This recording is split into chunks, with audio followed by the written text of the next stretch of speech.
Buenos días, jóvenes. Bienvenidos a la Universidad Maya, Campus Cancún. Bienvenido cada uno de ustedes, bienvenido sea cada uno de ustedes a la clase de Filosofía del Derecho. Hoy, lunes 19 de abril de 2021, en esta tercera semana. Esta es su tercera clase. Se les comunica, esperando antes de nada que estén ustedes bien, que la actividad de esta tercera semana ya está en plataforma con, con su correspondiente síntesis, que está en la carpeta de lecturas de apoyo, para que contesten. Asimismo, les notifico que ya el próximo lunes sería la cuarta y última clase del módulo, sobre todo de esta materia. Por lo tanto, la actividad se va a abrir anticipadamente porque el lunes, estamos hablando del lunes 26 de abril, vamos a tener una hora de clase, así como ahora nos estamos conectando, de 11 a 12 va a ser la clase y el examen final va a ser de 12 a 1 de la tarde. Y nada más es lo que va a haber.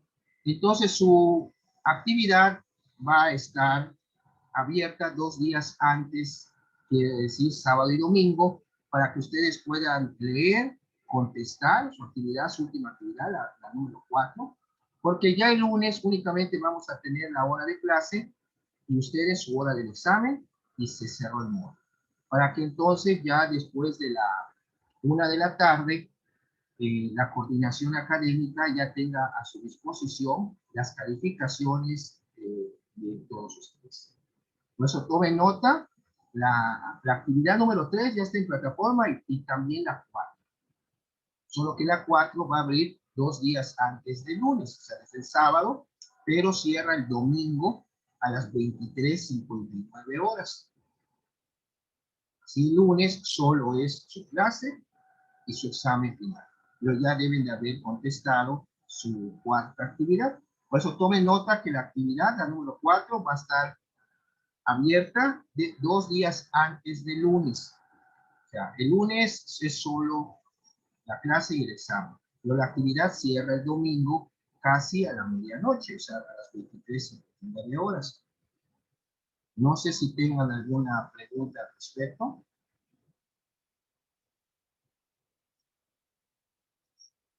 Bueno, ya vamos a dar inicio entonces a la clase de hoy. Vamos a ver la moral y las normas morales. No pierdan de vista lo que anteriormente se ha explicado, que los 4 tipos de normas que hay son las jurídicas, están las morales, están las religiosas, están las sociales, también conocidas como convencionalismos sociales, normas de trato social, normas de urbanidad, normas de etiqueta, o sea, lo que son las normas sociales. Pero vamos a ver hoy, ahora, la moral y las normas morales. La moral, ¿de dónde viene? La palabra moral viene del latín, que es moris, que significa costumbre. De ahí viene moralis, que es lo relativo a los usos y a las costumbres. ¿Y qué vamos a entender como la moral? Es el conjunto de costumbres y normas que se consideran buenas para dirigir o juzgar el comportamiento de las personas en una comunidad. Se distingue de la ética en que esta es una moral transcultural o universal, aunque ambas se suelen confundir. La moral permite distinguir cuáles acciones de los seres humanos son buenas y cuáles son malas, con criterios lógicamente objetivos. Otra perspectiva la define como el conocimiento de lo que el ser humano debe hacer o evitar para conservar la estabilidad social. El término moral tiene un sentido opuesto al de inmoral, o sea, contra la moral, y amoral, sin moral. La existencia de acciones susceptibles de valoración moral está fundamentada en el ser humano como sujeto de actos voluntarios. De ahí la libertad. Cuando hablamos de voluntad, la voluntad no debe estar viciada. Eso lo van a ver ustedes cuando vean los contratos. Bueno, ya habíamos visto en Derecho Civil 1 de la cuestión de los elementos esenciales. Que uno de ellos es la voluntad, el consentimiento y los elementos sobre todo esa voluntad, ese consentimiento, como elemento de validez, no debe estar viciado. Entonces, los vicios del consentimiento están la pureza moral, el error, el dolo, el fraude, etcétera, etcétera, etcétera. Pero bueno, cuando hablamos de voluntad, estamos hablando también que se asume que esa voluntad es libre, espontánea.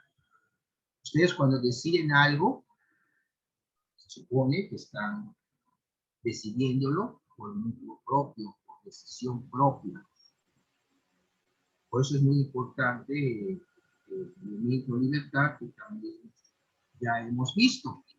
El término moral tiene un sentido opuesto al de inmoral, contra la moral, y amoral, que significa sin moral. Inmoral, que va en contra de la moral. La moral, que no tiene moral, es sin moral, sin moral. La existencia de acciones susceptibles de valoración moral está fundamentada en el ser humano como sujeto de actos voluntarios. Abarca la acción de las personas en todas sus manifestaciones, además de que permite la introducción y referencia de lo que son los valores. Los conceptos y creencias sobre la moral llegan a ser considerados y codificados de acuerdo a una cultura, religión, grupo u otro esquema de ideas que tienen como función la regulación del comportamiento de sus miembros. La conformidad con dichas codificaciones también puede ser conocida como moral y se considera que la sociedad depende del uso generalizado de esta para su existencia.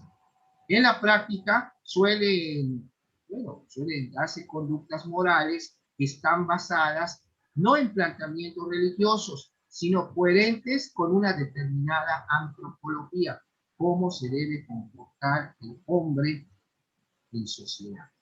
Pero bueno, si hablamos de sociedad, estaremos hablando de normas sociales, pero también la moral es interna. La norma social es externa, porque son normas que ha impuesto la mayoría de la sociedad o costumbres que tienen esa característica de ser, bueno, observadas, pero eso lo determinó la mayoría de la sociedad y por lo tanto hay que respetarlas y comportarse como todo ciudadano.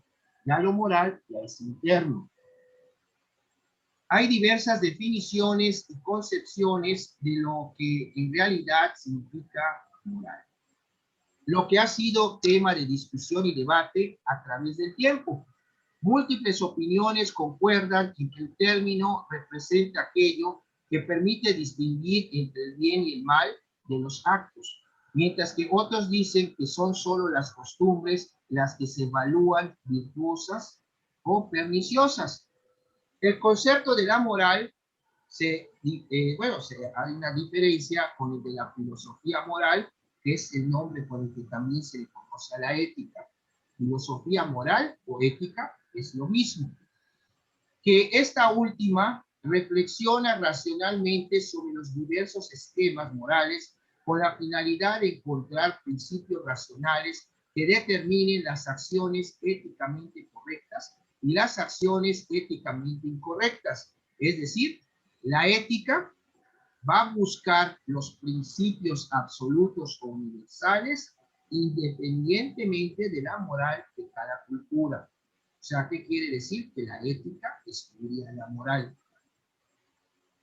La historia.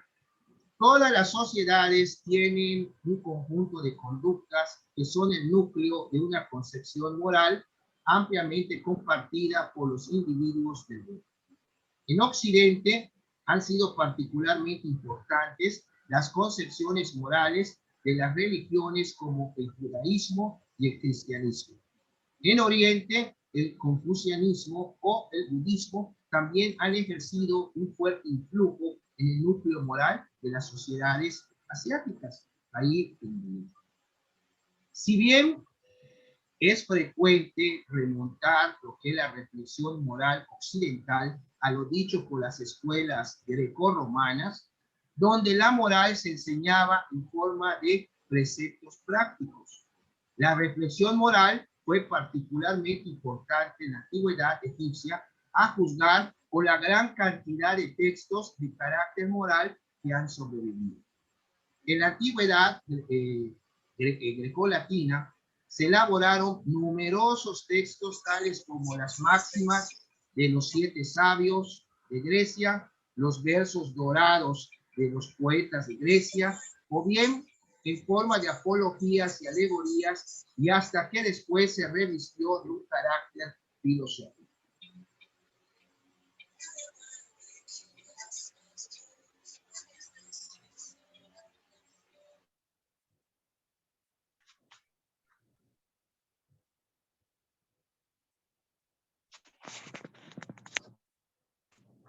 Bueno, los antiguos romanos jóvenes concedían a las personas, bueno, a las costumbres de los mayores, que se les conocía con el nombre de mores maiorum, por las costumbres de los maiorum, las costumbres de sus ancestros fijadas en una serie continuada de precedentes judiciales. Le daban una importancia capital en la vida jurídica, hasta tal punto que durante más de 2 siglos, aproximadamente hasta el siglo II a.C., fue la principal entre las fuentes del derecho. Su vigencia perdura a través de la codificación de dichos precedentes en un texto que llega hasta nosotros como la ley de las 12 tablas, elaborado alrededor del año 450 a.C. y ocupa importante lugar en las enseñanzas de Pitágoras, Sócrates, Platón, Aristóteles, Epicuro y sobre todo entre los estoicos, como está Cicerón, Séneca, Epíteto, Marco Aurelio, etcétera, esta postura. Los neoplatónicos se inspiraron en Platón, que se llaman neoplatónicos, nuevos platónicos, neoplatónico, y los estoicos cayeron en el misticismo. Los modernos han profundizado y completado las teorías de los antiguos. Ahora bien, ¿cuál es el origen de la moral? Vamos a ver aquí que el origen de la moral lo asocia con la cuestión evolutiva, que son aquellas buenas costumbres, vamos a decir así, que tenían el grupo y clan, la tribu, que conforme fue evolucionando, fueron subsistiendo porque eran buenas y eso ayudaba a preservar esa evolución, esa evolución. Muchos científicos creen que la moral es un producto de la selección natural, que se considera que ha conservado comportamientos sociales favorables al éxito evolutivo de los grupos. Las sociedades animales muestran muchos ejemplos de cohesión basada en la sumisión instintiva a lo que parece ser leyes no escritas. Los grupos primitivos antepasados de la especie humana tenían sin duda una organización de este tipo que con el desarrollo de las facultades cerebrales se transformó progresivamente en la institución de legislaciones explícitas y sobre todo el respeto a ellas, a nuestros intelectuales. Las sociedades que se otorgaron leyes y las aplicaron resultaron ser más capaces de sobrevivir y proliferar que aquellas las libradas a la anarquía y a la competencia salvaje entre sus miembros. Esas sociedades igualmente desaparecieron. Esta idea la amplió este señor Edward O. Wilson. Edward O. Wilson era un biólogo de la Universidad de Harvard bajo el nombre de sociobiología, para que abarcara todo el tejido social humano. Según Wilson, que ha resumido sus puntos de vista en una obra que publicó, Conscience, todo nuestro sistema de valores, incluyendo las creencias, las virtudes, las normas relacionadas con ellas, es producto de la oportunidad evolutiva. El sistema existe simplemente porque resultó ser útil para el éxito evolutivo de los grupos que lo practicaban. Bueno, muchos filósofos y científicos sociales se han opuesto vigorosamente a la sociobiología por diversas razones. Algunos ven en ella vestigios del darwinismo social. La posición empírico-lógica que defendió especialmente un filósofo inglés del siglo XIX llamado Herbert Spencer, para justificar sobre la base de la teoría de Darwin los excesos de aquello de dejar hacer, laissez-faire, dejar hacer. Pero es el laissez-faire económico. En opinión de otros, la sociobiología exagera el papel del determinismo genético en detrimento de las influencias ambientales y promueve las discriminaciones raciales y sociales. Una acertada crítica a Wilson, a este señor Wilson, que es de la sociobiología, fue la realizada por otro colega de él, Llano, de apellido Llano, en la que considera el singular comportamiento ético del ser humano en comparación con los animales. Al margen de polémicas, es claro que el avance de las sociedades ha tenido lugar con el desarrollo adecuado de las leyes, cuando éste se ha dado. De otro lado, la antropología comparada muestra claramente que las leyes varían según los pueblos y sus épocas, lo que no necesariamente se explica según categorías de la jerarquía social. Sea cual fuere el origen de nuestro comportamiento ético, existen buenas razones para creer que por evolución biológica y más seguramente por desarrollo cultural, la moral ha evolucionado de forma progresiva desde una forma puramente pragmática y además utilitaria, hasta una concepción más abstracta de lo que es el bien y lo que es el mal. La mayoría de las civilizaciones distinguen entre las legislaciones dictadas por consideraciones de convivencia y normas éticas basadas en los valores absolutos. Estas siguen siendo polémicas en cierta medida, como demuestran, por ejemplo, los principales debates que se han dado sobre lo que habíamos visto anteriormente, la bioética. Pero la distinción misma entre el bien y el mal parece hallarse profundamente enraizada en la costumbre humana. Este es el punto capital de la cuestión. Tenemos los enfoques relativos a la moral, o sea, la moral filosófica. Habitualmente se usa el término moral para referirse a una serie de preceptos, valores, permisos e ideales por los que un grupo humano se guía en una determinada época histórica. También puede referirse al código personal de conducta de alguien. Moral con mayúscula se utiliza para referirse a una disciplina filosófica, la filosofía moral, que se ocupa de reflexionar acerca de nuestros códigos morales. Y al referirse a la ética o a la moral cristiana, hay un filósofo, von Hildebrand, dice que se trataba de un análisis filosófico estricto. Tal afirmación se basa en que parte de datos de experiencia sobre los que se puede razonar de manera adecuada. Tenemos también lo que ya habíamos mencionado, la moral y la ética.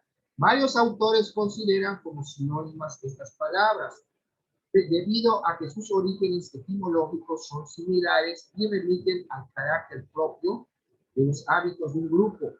Sin embargo, en otros contextos se utiliza el término ética para referirse a la filosofía moral, como vimos hace un momento, mientras que moral se refiere a los diferentes códigos de comportamiento o de conducta que guarda el ser humano en sociedad. Algunas posturas conciben la ética como el conjunto de normas sugeridas por un filósofo o provenientes de una religión, en tanto que la moral se le designa al grado de acatamiento que los individuos dispensan a las normas imperantes en el grupo social. No todos acuerdan con dicha distinción y por eso, en un sentido práctico, ambos términos se usan indistintamente y a menudo no se distingue entre los dos conceptos y los hacen equivalentes, cuando ya vimos que es cada cosa, que la filosofía moral también llamada ética o la moral. El matiz que las delimita está en la observación o aplicación práctica de la norma que entraña el mandato ético. Por ello, la norma ética siempre será teórica, en tanto que la moral o costumbre será su aplicación práctica. Está la norma, ya está en ti que la cumplas o no. Y se supone que ese cumplimiento es espontáneo. Es como personas, si van a, vamos a suponer que tienen un deber moral que realizar, esta es la norma. Ya en cuanto se realiza, o sea, estás acatándolo y lo estás realizando, qué bueno. Pero también vamos a ver también más adelante esa observación que hacen, que aquellas personas que cuando realizan o cumplen un deber moral, qué bueno.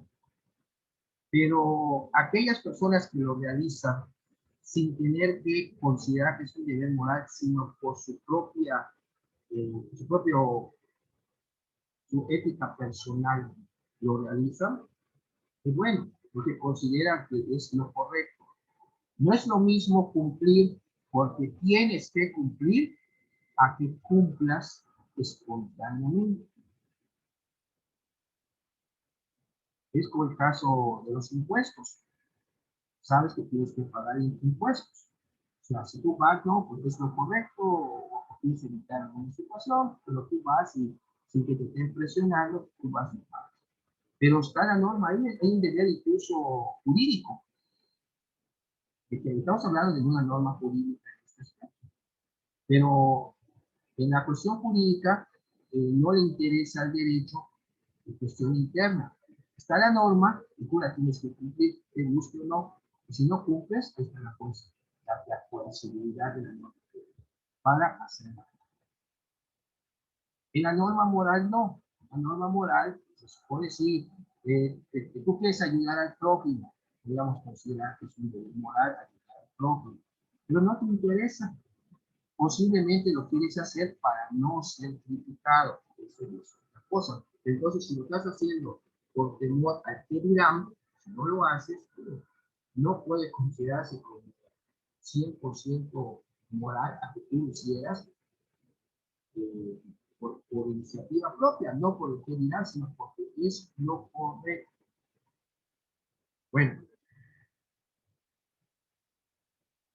dicho punto de vista dice que la moral no es absoluta o universal, ya que su vigencia depende de las costumbres de una región, y aquí vendría lo que se conoce como el relativismo cultural. O sea, las culturas no es una sola cultura, son varias, y ahí económicamente también va a variar pues, el concepto que tenga de moral cada cultura. El valor es pues el núcleo de toda moral, los valores. Hemos hablado del valor, es el núcleo de toda moral. Cada persona tiene unos valores determinados, igualmente como tiene una cultura que lo identifica. Por otra parte, la universalidad de algún sistema moral es uno de los objetivos de la ética objetiva, cuyo contenido o efecto no se considera relativo ni subjetivo, sino efectivo y aplicable para todo hombre racional bajo un contexto determinado, siempre y cuando el agente capaz de comportamiento pueda actuar de manera racional, entendido como aquello en lo que todos los seres humanos pueden estar de acuerdo cuando decidan buscar un comportamiento pues, comportamiento moral específico que se juzgó de bien o correcto, que mantenga o cause aceptable calidad de vida o evite alguna consecuencia inconveniente y que surja a causa de la repetición de ciertos comportamientos probables para la acuérdense del filósofo Immanuel Kant, por medio de su imperativo categórico, hizo el intento de dar bases a una moral objetiva, nacida de la razón y más allá de la religión. Una de las principales objeciones que se ponen a sus razonamientos es el uso obligatorio de la verdad y del deber con exclusión del sentir. Lo que les decía, no es lo mismo que tú sientas que estás haciendo lo correcto a que tú vas a hacerlo porque es lo correcto, porque hay una norma imperativa, vamos a decir, hasta podemos decir esta moral. Si mira, haz esto porque es lo correcto. Puede ser a que sea por iniciativa propia, por tu propia ética personal. La crítica que hace Federico Nietzsche a la moral y a la ética subraya que los códigos morales y las éticas que estudian o fundamentan estos códigos morales se presentan como develadoras de profundas verdades sobre el ser humano. Es famoso su análisis de la moral cristiana. Hace un estudio, un análisis de la moral cristiana, en el que manifiesta cómo los valores cristianos, por ejemplo, la humildad o la compasión, se basan realmente en la hipocresía y en el resentimiento, según su teoría de Federico Nietzsche. Los valores morales son estratagemas de dominio de unos hombres para otros, pero ninguna moral y ninguna ética reconocen esto, pues es esencial para ellas el ocultarlo. Para descubrir esas ocultaciones propone Nietzsche un método que él llama genealógico. Genealógico. Bueno, emprende una genealogía de la moral. Se trata de hacer análisis psicológicos y de uso del lenguaje a partir de textos éticos y morales y de observaciones de conductas morales. Para Nietzsche, en su obra La genealogía de la moral, nos dice que las morales y las éticas que hacen pasar por verdaderos y universales unos valores son morales de esclavos. Su propuesta entraña la total libertad creativa de cada hombre en el más estricto sentido, en un sentido parecido al que se aplica cuando se habla en el arte contemporáneo de la libertad de un artista. La moral de señores rechaza elaborar un elenco de valores exigibles a los demás. Cada hombre ha de realizar sus deseos y dejar que también se expresen los deseos de los demás sin códigos verdaderos previos. Para que no existan los códigos previos, o sea, que se exprese como dice. Cada hombre ha de realizar sus deseos y dejar que también se expresen los deseos de los demás sin códigos verdaderos previos. Esto es lo que sostiene Federico Nietzsche a través de su genealogía de la moral. Tenemos también la teología moral, cuando estamos respecto a las normas religiosas.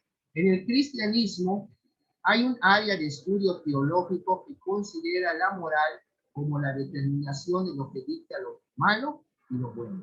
Hemos hablado de la teología moral. En esta área, el mal moral es entendido como el pecado, la injusticia, la maldad, aquello que se opone al bien moral, entendido el bien moral como la voluntad de Dios, lo santo, la justicia, la bondad. Esta creencia es propia de la fe cristiana, considera los actos inmorales como ofensas a Dios, que conllevan la separación entre el hombre y él y que rompen el orden necesario para vivir. Los cristianos sí consideran a la moral como algo universal, ya que en la Biblia se describe que todos los hombres, incluso los gentiles, tienen una ley escrita en sus corazones, una ley natural que fue dada por Dios, que es manifestada como una moralidad innata y que constituye la raíz espiritual de la conciencia humana. También se considera que la existencia de la inmoralidad como un fenómeno es resultado del libre albedrío del hombre, por el cual Dios dio al ser humano la capacidad de decidir o elegir libremente entre el bien y el mal, y asimismo entre la bendición o la maldición. Tenemos la cuestión de la moral objetiva. Al conjunto de normas morales se le llama moralidad objetiva, porque estas normas existen como hechos sociales independientemente de un sujeto quiera acatarlas o no. Los actos morales provienen del convencimiento de que el actuar de un individuo siempre se va a realizar con ciertos fines y que todo el que hace algo lo debe de hacer con un fin, a menos que no controle su razón, como ocurre en variadas situaciones. Sin embargo, las realidades sociológicas sugieren que las personas suelen actuar por inercia, costumbre, tradición irrazonada o la llamada mentalidad de masa. Digamos, esto pues todo el mundo lo hace, pero no es lo propio. Sí. Siempre hay que estarnos yendo por el camino correcto.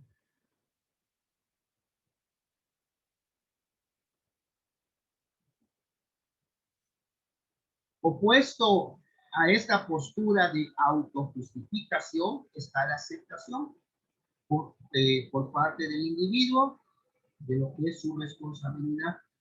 Ejercitando los valores morales puede convertirse en el artífice de su destino como persona de buen criterio.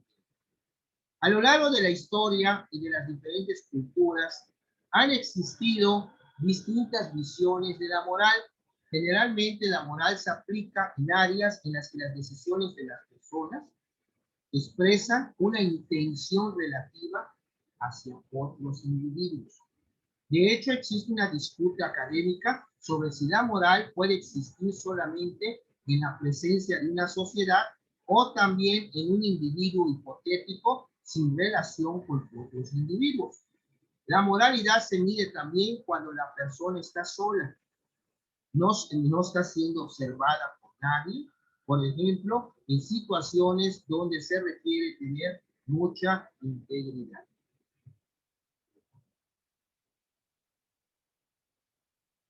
Vamos a ver lo que son las dicotomías morales, la autonomía y la heteronomía. Una concepción de la moralidad puede tender hacia cualquiera de las posibles direcciones en un campo determinado. De hecho, existen morales que recomiendan ciertas restricciones sobre el comportamiento. Estamos hablando de la heteronomía, estamos hablando de conductas externas que se pueden ver, se pueden apreciar. Es ver que alguien le pega a otra persona, también una conducta externa. Bueno, esto es la característica de la heteronomía. Así como existen normas morales que recomiendan una autodeterminación totalmente libre. O sea, autodeterminación, algo interno, es la autonomía. Es una característica de normas morales. Y una variedad de posiciones que pueden hacer intermedia entre la autonomía y la heteronomía. En el fondo, la verdadera comprensión de la autonomía de la moral radica en la pregunta sobre la fundamentación de la libertad. Por eso me decía, cuando hablamos de voluntad, vamos a hablar de libertad. La libertad aquí es un elemento muy indispensable para poder comprender la materia. Se puede afirmar la autonomía del ser libre y a la vez subrayar que tal autonomía no es absoluta, pues depende de muchos factores, no todos cambiantes. Estas son las dos características, lo que es autonomía y el. Tenemos también lo que ya vimos, lo que es la inmoral y el término amoral. Y seguidamente vamos a ver la moral en diferentes escuelas político-filosóficas. Vamos a empezar con el sociologismo. Escuchen ustedes la palabra sociologismo, estamos hablando de la sociedad. Esta concepción defiende que las normas morales se originan en la sociedad y de ella reciben la fuerza y el vigor para imponerse a los individuos. Muchos defensores de esta teoría son conscientes de que costumbres sociológicamente imperantes en una cierta época carecen de ética. Y ahí es donde se muestra la debilidad de este planteamiento y es un punto analizado agudamente por este filósofo Hildebrand. La siguiente corriente que vamos a ver después del corte es el marxismo. De Carlos Marx, acuérdense de Karl Marx en alemán, vamos a ver lo que es el marxismo respecto a la moral. Regresamos después del corte, nos volvemos a conectar para continuar con la clase de hoy, lunes 19 de abril de 2021, jóvenes. Muchas gracias.